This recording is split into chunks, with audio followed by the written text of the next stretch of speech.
Hi friends, homemade chocolate எப்படி செய்கிறதுன்னு பார்க்கலாம் வாங்க.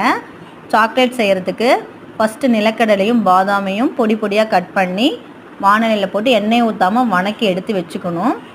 அதுக்கப்புறம் இன்னொரு வானலில் பார்த்திங்கன்னா 1 கப் சர்க்கரைக்கு 1/2 கப் தண்ணி ஊற்றி நல்லா கம்பி பதம், ஒரு கம்பி பதம் பாகுபதம் வர அளவுக்கு காய்ச்சி எடுத்துக்கணும். காய்ச்சி எடுத்த உடனே அடுப்பை ஆஃப் பண்ணிவிட்டு பால் பவுடர் 1 கப் போட்டுக்கணும், எனி பிராண்டு.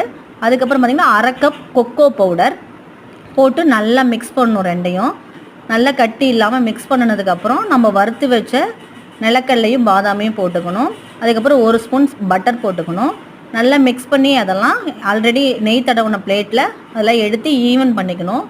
ஈவன் பண்ணிவிட்டு கொஞ்சம் சூடாக இருக்கிறப்பயே பீஸ் போட்டுக்கணும். அப்போ தான் பீஸ் ரெடி ஆகும். அது பீஸ் போட்டதுக்கப்புறம் ஒரு 1/2 அன் ஹவர் ஃப்ரீசரில் எடுத்து வச்சுருங்க.